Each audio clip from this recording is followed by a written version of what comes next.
Thank you. Okay, thank you for coming out this afternoon for this. I'm gratified by the turnout.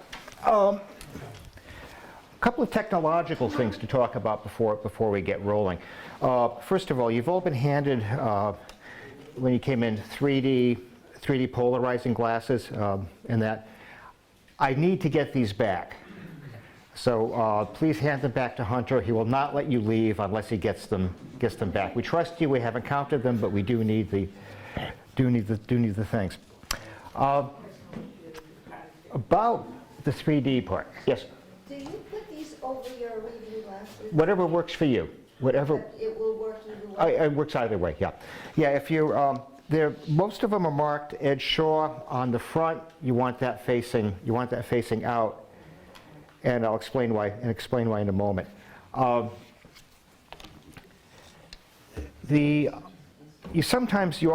often these days see 3D glasses like this, the blue and red things. These are anaglyph glasses. They do not work with the technology we're using right here. What we're using are crossed polars. So you know the Polaroid you've had two pairs of Polaroid sunglasses, and you cross them 90 degrees, the lens go black. That's the same idea here, only these are Polaroid filters, and they're aligned this way.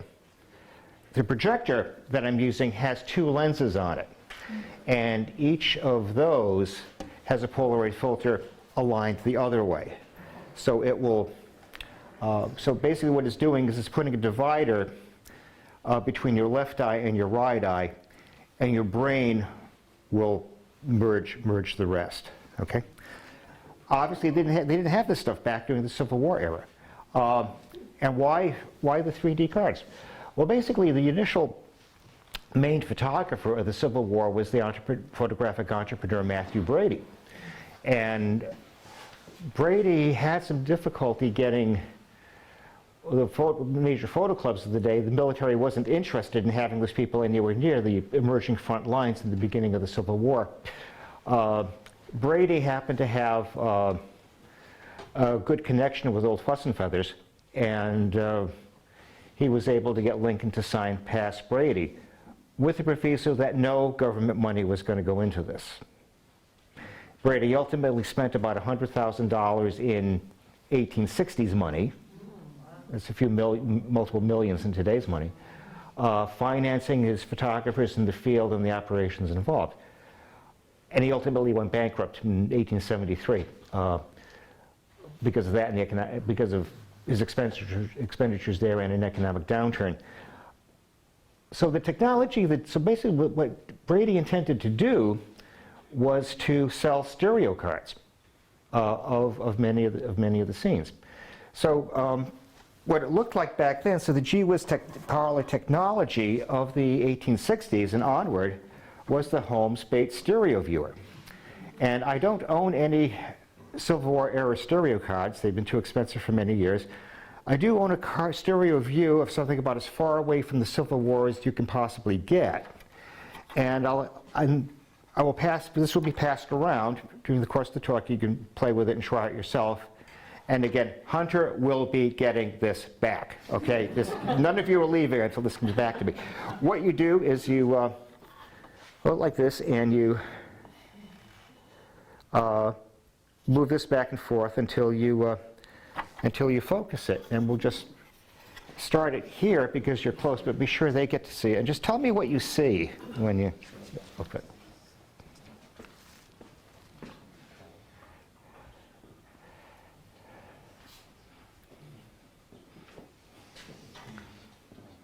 But do you see it now? Have you seen that?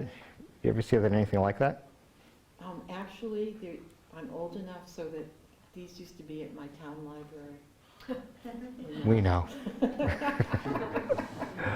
We can get into that too. The technology, enjoy it and pass it around. Okay. Other thing about this, photography in general at this time, personal views, portrait cards, things like that. A popular form of photography at the time was the carte de visite. or visiting card size photograph. And people, these were very, very popular. People would often have them done. And I'll also pass this around as an example of what an actual Civil War photograph looks like. Okay, this is a woman in civilian dress. How do I know that this is a Civil War era photograph? Because your dress styles and hairstyles, but that's over. Of course, those things last for a decade or better. How do I know? Because believe it or not, the United States did have a stamp tax. There was a tax on photography for a couple of years of the Civil War, and there's a revenue stamp on the back of that card. So I'll pass that around, and you can look. And again, Hunter will be getting that back. Okay, on to the projector. So.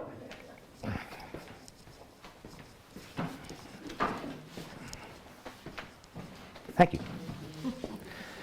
So what we're doing here is we're combining the great parlor technology of the 1860s with the great parlor technology of the 1950s. This is a nice 3D projector, and it would have been the great thing to have back in the Eisenhower administration. So the show was put together about 25 years ago by the late great Paul Wing, and he basically photographed whatever stereo cards he could get his hands on, slide film, and then mounted them into old realist format, slides. So these slides are, Kodachrome mounted in glass, and that's what we'll be doing. So let me fire up the projector, and first we'll do this, but don't put the glasses on yet, just see. So we get one view, and then we'll start the view from the other lens, and you see it all looks kind of mushy. Now put your glasses on and see what you see. Notice the difference?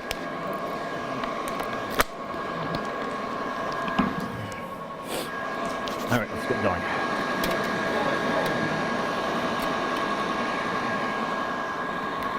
So this project was the fruit of the work of an awful lot of people.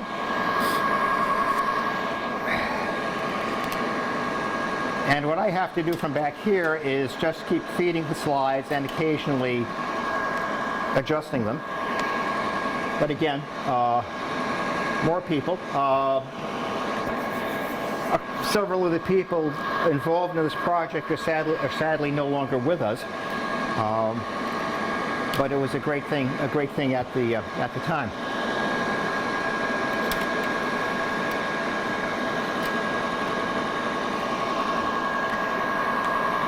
So back to the Civil War itself. A good chunk of it started right here at the confluence of the Potomac and Shenandoah rivers, if I haven't misspoken myself. Anybody want to venture a guess of what we're looking at? Harper's Ferry, okay. That was almost half the audience, thank you. I'm going to have to be careful with this crowd.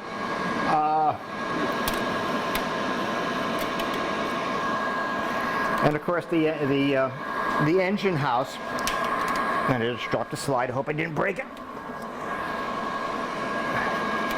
where John Brown and his compatriots were captured by a military detachment led, ironically enough, by Robert E. Lee.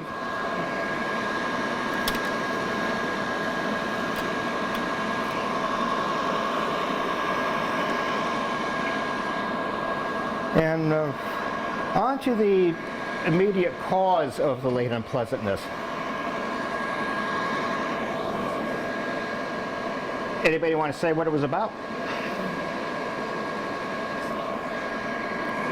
Well, yeah, okay.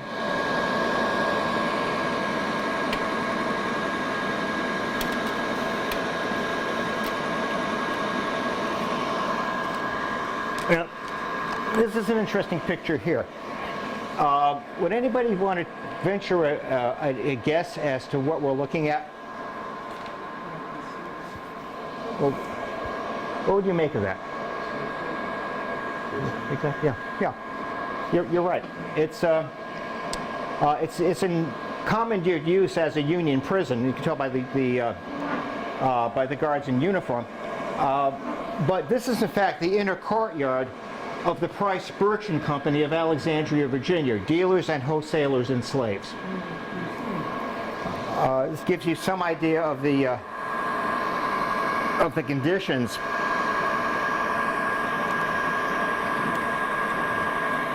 Pardon me. And again, this was in the Upper South, you know.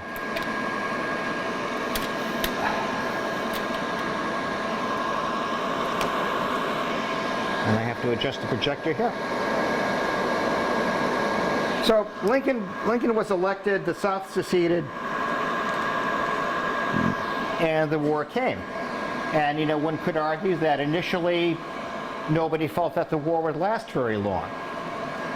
You've got this, you know, splendid camp scene, and I'd like to point out, if you look to the right-hand side of the tent in front, and go a little bit back, there'll be somebody in a top hat, and that's in fact Matthew Brady.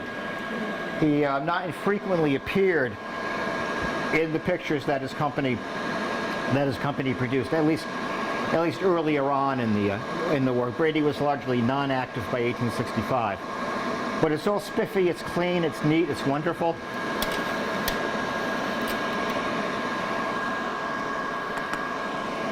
Just to see, there's another wonderful fort picture. I can't look at my notes. I believe that's Fort Totten outside of Washington. But again, beautifully posed picture.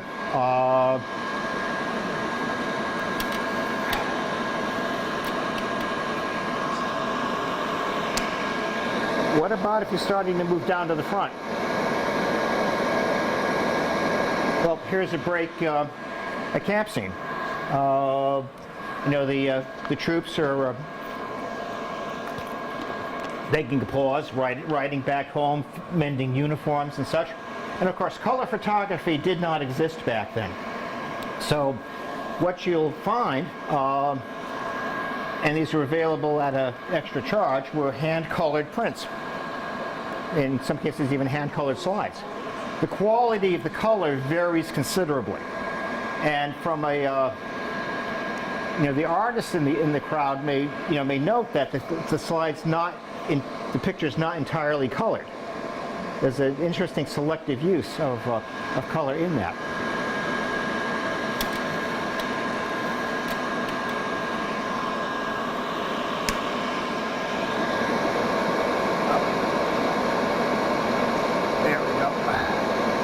Another wonderful camp scene. It's a mystery to me exactly what is on the end of that sword. Is that a hunk of meat or something, or what? We don't know. What about the gentleman in the foreground on the camp stool with the pantaloons and the tassel cap?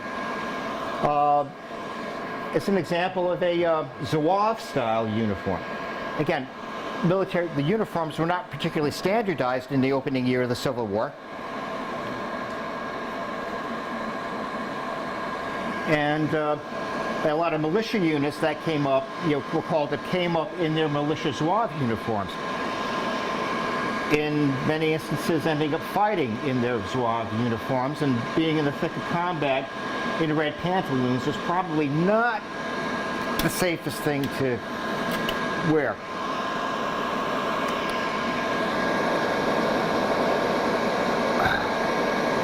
But provisioning, when it worked well, could work very, very well. This is a post, shot in the quartermaster. I just love this whole image. I'll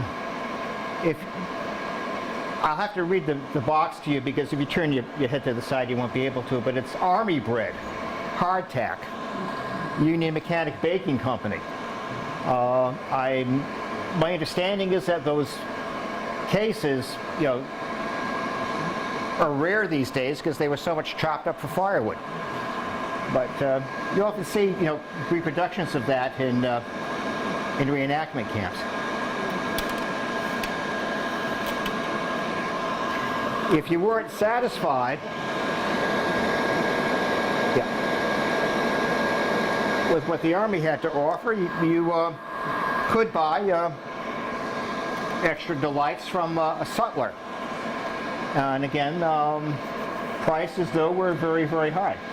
You only, I think a private only get paid about $13 a month, and that didn't go very far with the prices that sutlers charged.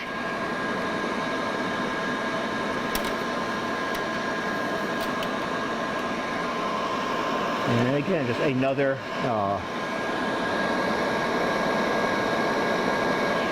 another camp scene.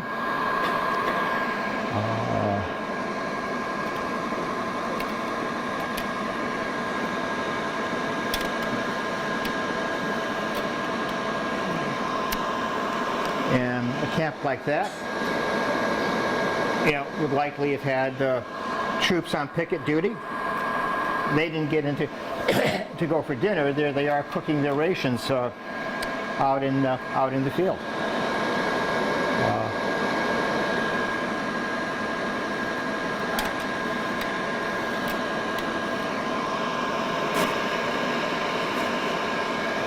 This picture is just past that. Whoever hasn't seen this, take that. Okay. I'll pass it. You have? Okay. Yeah.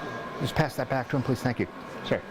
So this picture is interesting for a couple of reasons. One, it gives us a good idea of the sort of what the camp furniture of the day was like. Also, nobody is smiling in this image, and that's probably not because of the food. Okay. The photographic technology of the day was something called wet plate collodion. Again, we'll get into more of that in a bit. But the film was the negative material was not very light sensitive. You think of your digital camera and your ISO rating starts at about, you're usually using that at about 200 or so, and you go up from there. And the scale is logarithmic. The rough ISO equivalent of a collodion emulsion plate was about 3 or less. So only a professional model can hold a smile for more than a few seconds, and many of these exposures, even outside, were tens of seconds long. So that's why, that's really why you almost never see pictures of people smiling.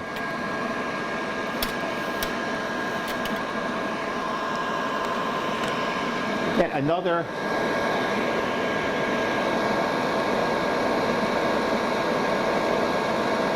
interesting, I just had to keep it just another very interesting camp view. And you notice the Afro-American gentleman on the ground is far too smart to hold up a full pot of coffee for the time of the exposure. He's got that on the ground. Was he a regular Army member serving an integrated unit? Heck no. He is more likely to be a contraband. As the Union Army moved through areas, slaves escaped. They took their freedom however they could find it, usually by trying to get behind U.S. Army lines. Wait a second here. What's the legal status of that? That's something that General Benjamin Butler, having been a lawyer, figured out very, very quickly. Okay, the South calls them property. They're contraband. They're seized property, technically. Which is where the name contraband came from. A lot of them would basically get jobs working for soldiers or officers. And this is what I think I'm seeing here. The other thing to note is you notice how the dungarees that the guy sitting on the ground is wearing, how much the pant legs are rolled up. That's Union uniforms only came in a limited number of sizes. The individual soldier was responsible for getting them tailored to fit out of his $13 a month pay. The shoes on the guy sitting to the right of the picture were sort of the Civil War equivalent of sneakers.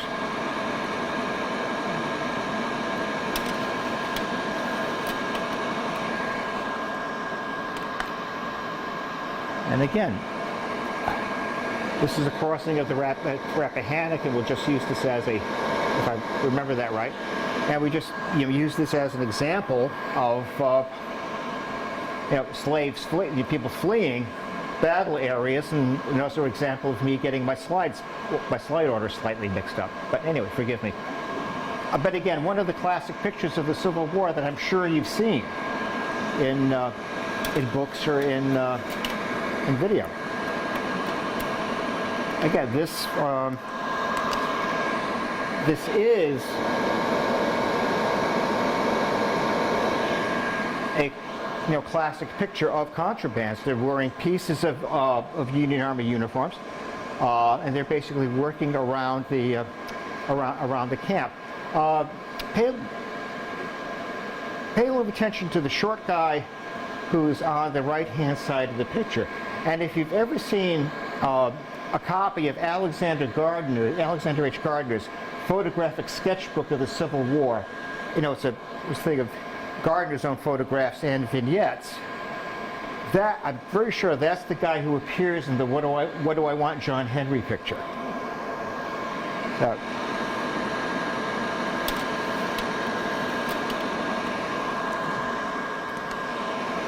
heading back to more formal photography and a bit closer to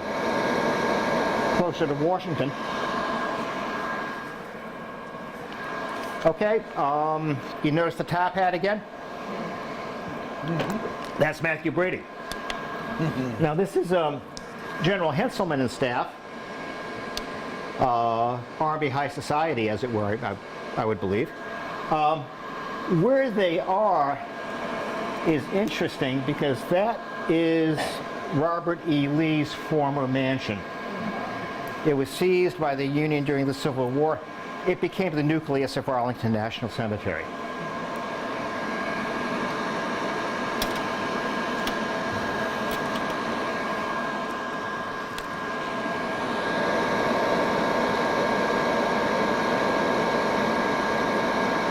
Okay, again, back in the studio, I had mentioned the different quality of hand coloring in the photographs.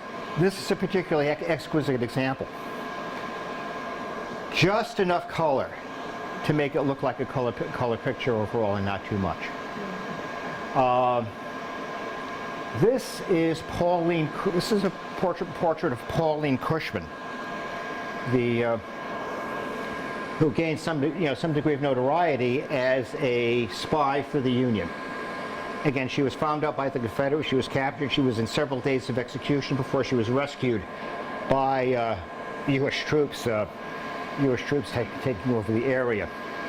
Now, I've seen several other images taken during the session. She is not having a bad hair day. What you're looking at is unspeakably sexy by the standards of the 1860s.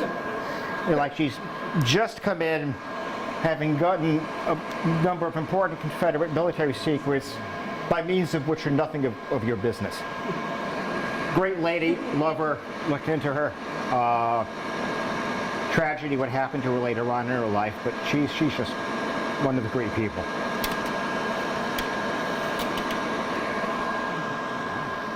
Again, I'm sure you recognize him. Ulysses S. Grant, Mrs. Grant, and Tad, I think. I'm not sure. Grant tried to have his family with him when he could. It wasn't always possible, and it's often said Grant got very depressed when his wife wasn't around. But again, a very interestingly composed picture. 3D or not, the photographer's use of the background, the difference in the background colors and that.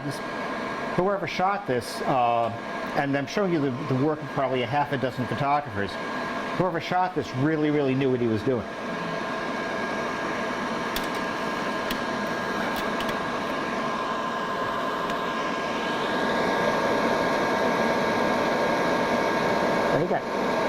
deeper into the field. 3 miscellaneous generals. I really need to sit down with this thing and figure out someday who they are. There was a massive photographic history of the Civil War done back in the early 20th century that probably has them in there somewhere. I just haven't found them yet. So, or was there somebody currently connected with this museum who was in that picture? We don't know. We'll see.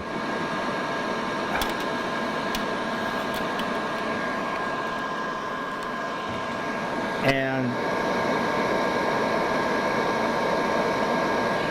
again, one of just this boy and his dog picture is just wonderful and enchanting, and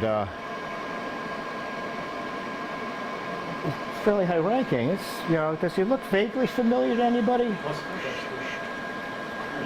Yep. Well, let's find out. Yep. There's him in the studio.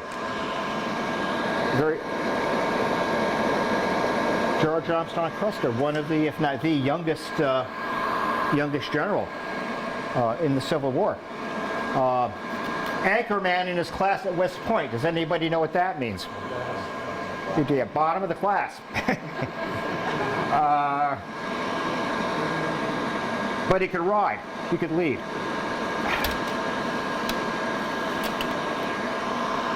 Okay, now,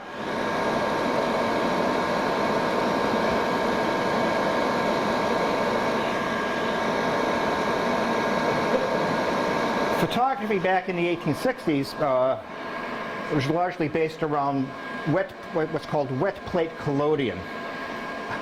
So the photographer had to clean off a glass plate, pour a collodion solution on it. Think of the liquid Band-Aids that you find in pharmacies. That's very similar to collodion. And then in darkness, or at least under a red filter, a red glass, you would have to pour silver nitrate sensitizing solution on it. Let that set a little bit. While the plate was still wet, you had to put it in a holder, light-proof holder, get it to your camera, take your picture, and then develop it before the plate dried. Otherwise, it'd be ruined. So photographers had to carry their darkrooms with them. How do you do that in the field? This is an example of that. Troops generally called this the what's-its wagon, but this guy would be doing his picture, then taking it right back, getting under the hood, making the thing light tight around him except for the red glass, and develop his negative. And that's what you had to do. That's what you had to do every single time you took a picture. Photographers often worked in pairs.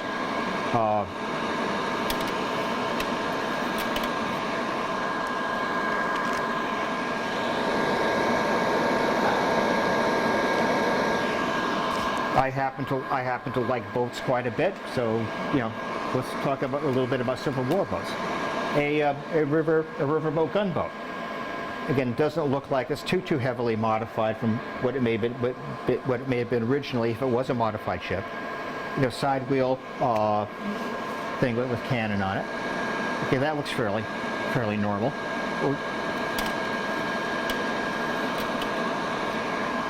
And out to sea,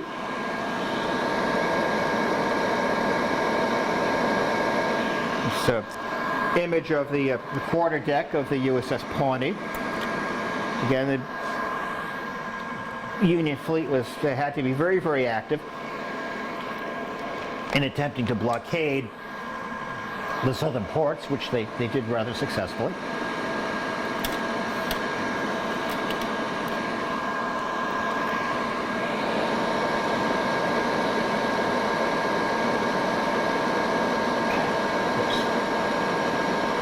And a formal portrait on the Pawnee of Admiral John Dahlgren, very important figure in military technology, the developer of the Dahlgren gun. Notice the smooth seltzer bottle shape to it. Probably the safest of the guns that you could fire. many artillerymen were badly injured by problems with their own weapons. You didn't want something to blow up in your face on a ship. Expensive, but very reliable.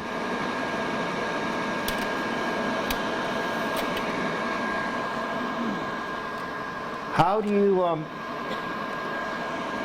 try to defend a ship against the increasing firepower that was coming into use? Initially, ironcladding. This is a photograph of the USS Galena, which was, an early example, which was, clad over the wood. And if you look right behind the muzzle of the first gun, you'll notice where a cannonball went through.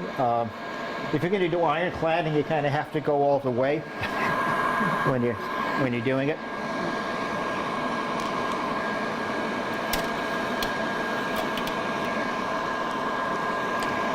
It's an interesting time. It's an interesting time. This, I believe, is a Confederate image of a Confederate ship. And look in the bow section, okay? Besides the fact that this thing is dual powered, you can run a sail when you didn't have to go fast, change over to steam when you could. The low profile of the hull making this thing hard to hit. And a very, very vicious underwater beak. You could ram and skewer older style ships. In a way, we're going back to old Roman times, a Roman type of naval warfare.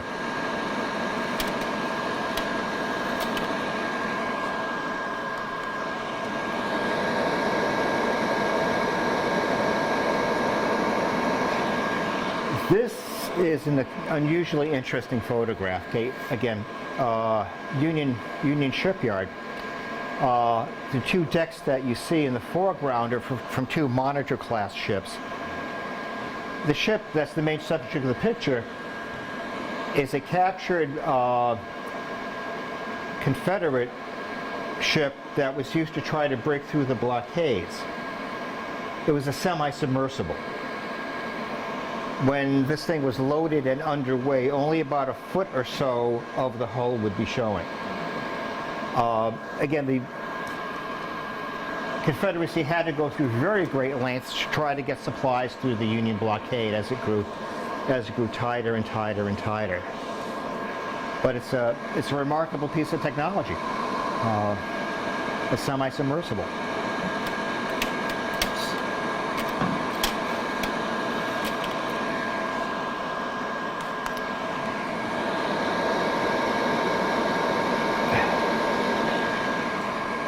And I'm not even going to ask what this might be, but this is some of the battle damage after the gunfight between the Monitor and the Merrimack, or CSS Virginia. So inside that turret were two Dahlgren guns.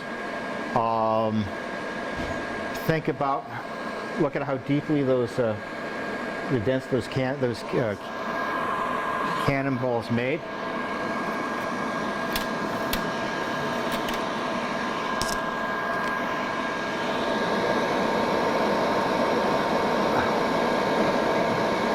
Again, think of how deeply those cannonballs canted. Look at the thickness of that plating. That's all, 1 inch or better sheets riveted together. Tankers would know that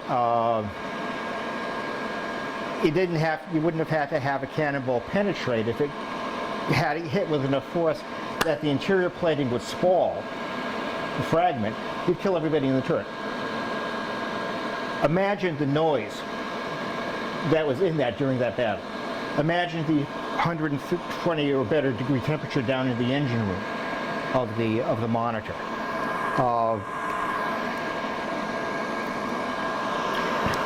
Herman Melville had some thoughts about that.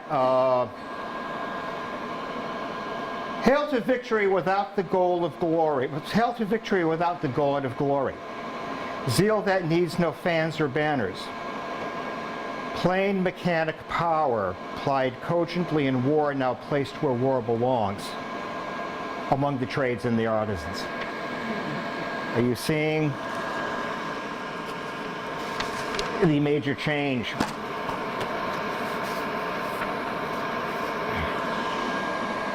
Here.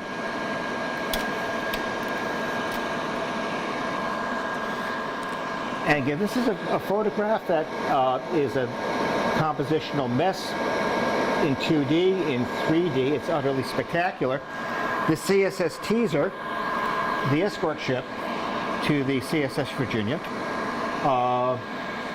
they didn't quite manage to sink it. The crew, I understand, ran this thing aground and got away. It's just a spectacular 3D image. Oh, yeah.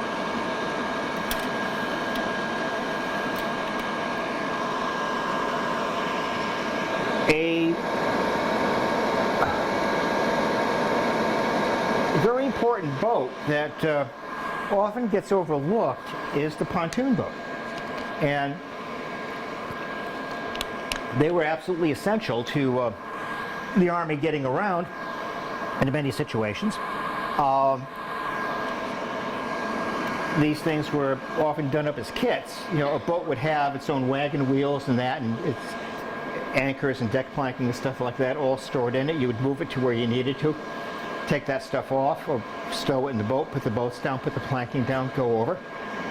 This sort of thing was so important that different technologies were trying to improve it, such as trying to make gutter percher inflatables pontoon boats, or corrugated iron pontoon boats that you can stack and nest together for transport.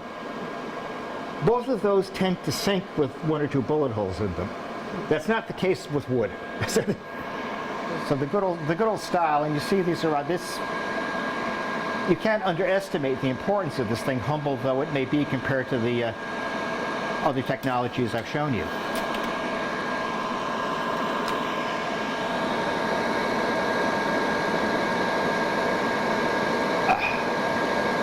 And again, some more of the weaponry. This is a Confederate example, and again, I keep mentioning Matthew Brady and Alexander Gardner. They were Southern photographers.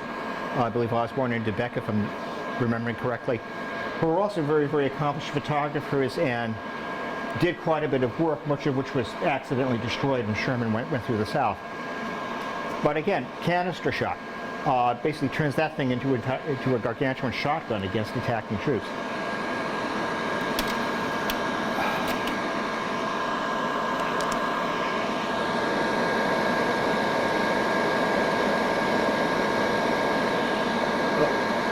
And again, very heavy mortars that would be used in siege operations.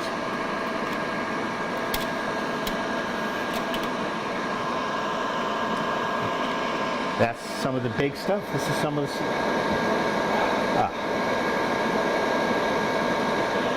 the lighter stuff. It's a beautiful, just picture of an ordnance yard, and gives you a good example of the variety of things available.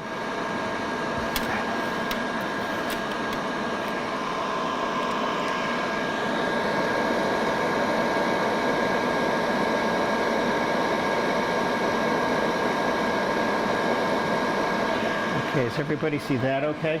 Okay, now this picture does have a title, Waiting for the Attack. Let me just get that one a bit better. If you're seeing the muzzle of the cannon sticking out at you, that's the Creature from the Black Lagoon effect, and that's an effect of how closely the stereo slides were placed to each other. That's adjustable. Years ago, I was talking here about this picture, and then somebody pointed out that if you look at the caisson, in just a little bit to the back, there's a coffee cup sitting on it. And we had seen the guy with the coffee pot before. The Union Army ran on caffeine. Okay. I'm told the Army standard for coffee was black and strong enough to float an axe blade.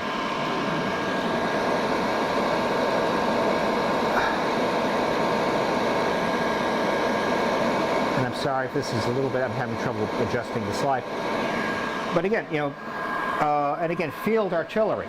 The crews around smaller cannon that could be moved fairly quickly as battlefield conditions developed. And I'm sure you're all familiar with the story of the Gettysburg gun. I don't need to repeat that here, but if you're not, we can talk about that after the talk.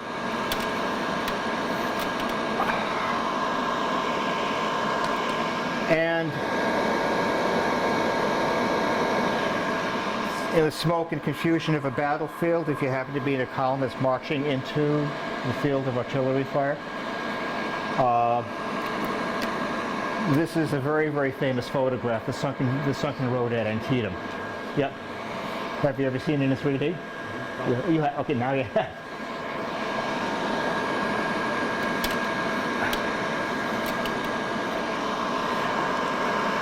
Okay, we all know about Antietam, one of the bloodiest battles in American history.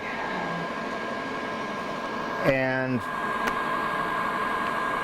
Lee, however, was not finished off. I mean, to be fair to McClellan, he had his hands full with casualties. But this is taken approximately 2 weeks or so after Antietam. Lincoln came out to the area. Yes, Lincoln and McClellan, Lincoln is not happy. He is not happy that Lee was not finished off. And you can just I know, even with people having to stand and hold a pose for 30 seconds to a minute or so, you can feel the tension in this picture. Again, so there's a lot more to photography than snapping a picture, and these things were, many of these, the finer examples were very, very carefully thought out and composed. But you could just feel it. You can just feel it here.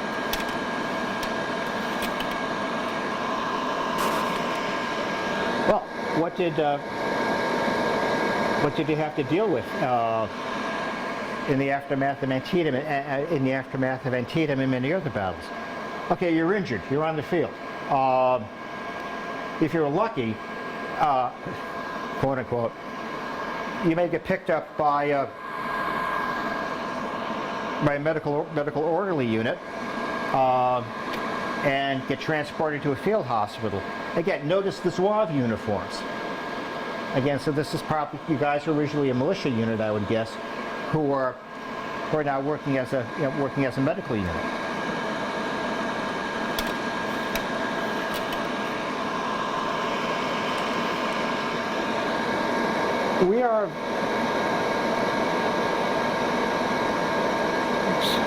We've been assured that this is a staged amputation. But again, the state of medicine at the time, if you're shot in the abdomen, there's very little they could do for you. If you're shot in the arms or the legs, the best way to ensure that you lived was to amputate within a day or so before infections set in. Again, the new mini slug rifles and that, they'd shatter bone when they went in. There was anesthetic available at the time, as long as supplies of that held out. But amputation was the standard procedure. Again, Zouave uniform and that.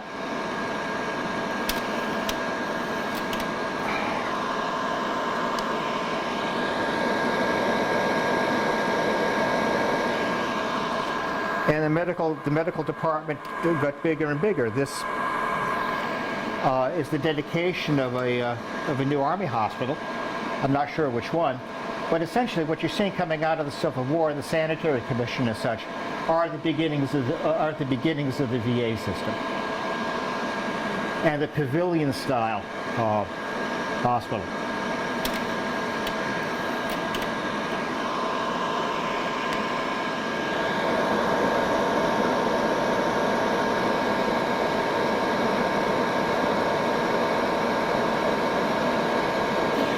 And originally the Army thought that the less wounded soldiers in hospital would take care of the more wounded ones. They needed nurses, and they needed nurses badly. So, again, the not as critically wounded, but still pretty badly hurt people, taking some air.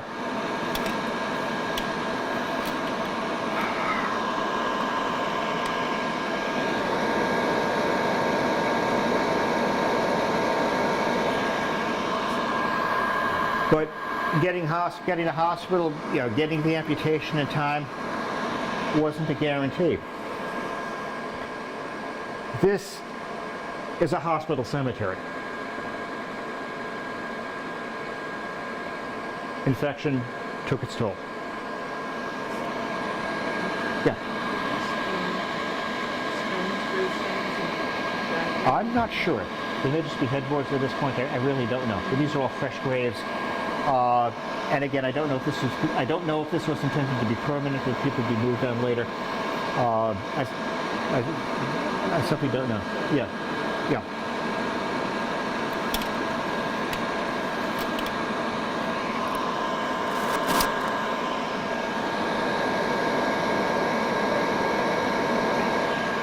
And again, this is Matthew Brady again, a little later in the war, on the outskirts of Gettysburg.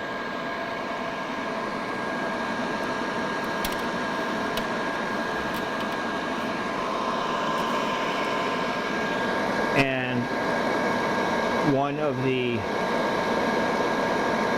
iconic images of the Civil War, the title to it is "All Over Now." Again, that soldier wasn't that fat in real life. He's been dead for a day or two or three. The body is starting to gas out and bloat. Somebody may have already taken his wallet. May never know who this guy is. The photographer went to a great deal of trouble to get a very, very low angle so you would not see the man's face. The damned anonymity of death in combat.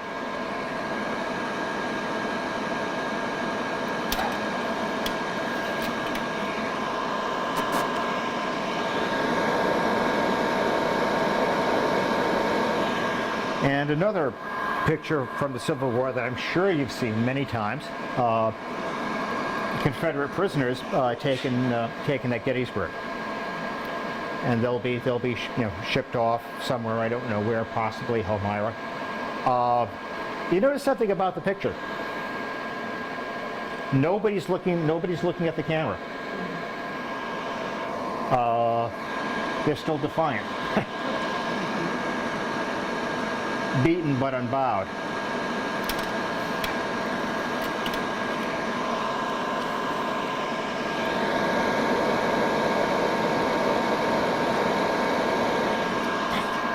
So remember I told you that photographers had to pour a plate, shoot it while wet, develop it while wet. This is part of a four or five picture series called Grant's Council of War. And so the two photographers who were doing this were up in the church tower, and they were working as fast as they could to try to get a action sequence going. So here, and I only have two of the pictures to show you, but there's Grant looking over some maps, and then he sat down and. His arms folded, and I'm not sure if he's smoking or not. I forget, and I'm not looking at this in stereo because I'm aligning the slides. But you'll find this in books. You'll find other pictures in this series of books. It's worth looking up to see what it was like. But this is an early example of trying to work very, very quickly to get a series of images.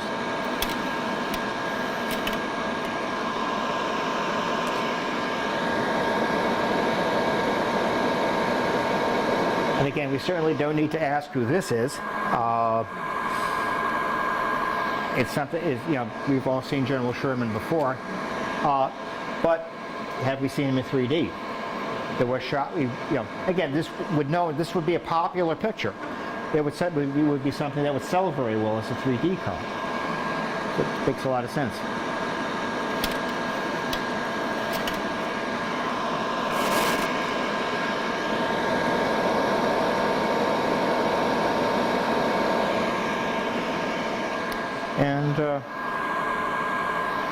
I believe that's, if I remember correctly, this would be Atlanta, the rail yard. What's odd about that? No tracks, right? Where did the tracks go? Where did the tracks go? Well, they went into making Sherman's bow ties.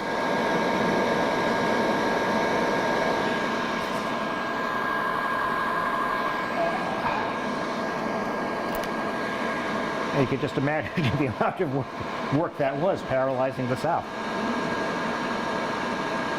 They get them, they pull them up, they heap up the ties, put the rails on top, set the ties on fire to melt or warp the iron rail.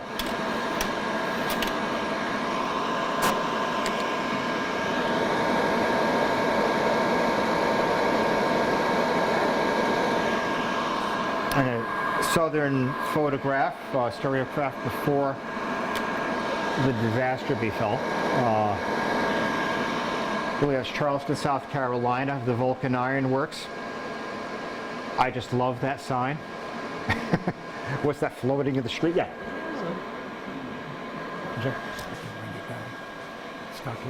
Okay, sure, okay. And so let's just going through, okay. And again, moving, what happened with Charleston? Moving a parrot rifle into position.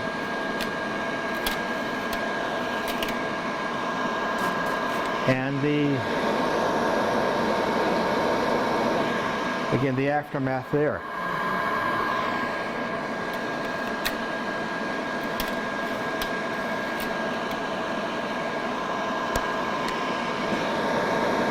And the sieges are going to continue as the war moved north.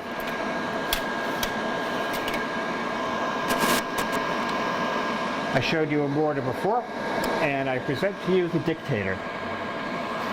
A mortar so heavy that they had to build special rail spurs to move it into position. The Siege of Petersburg. Fort held on the Union side,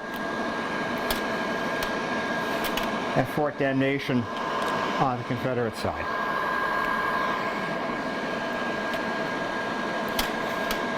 And let's just go through.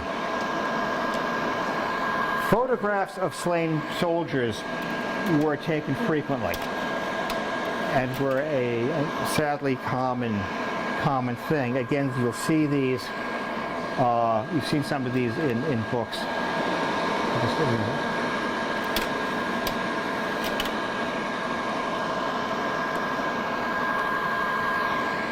And again, the trashed train station, can be splendid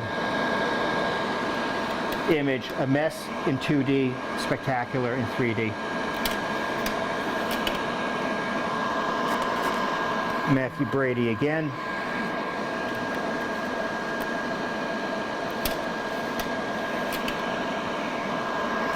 Taking it back to where one of the places it started, Fort Sumter, and this is Union damage to Fort Sumter during the war.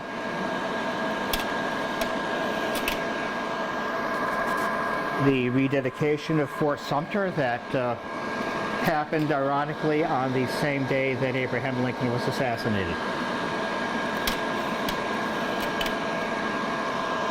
And I've got the slide in the wrong position, but we'll end it right there. Okay, thank you.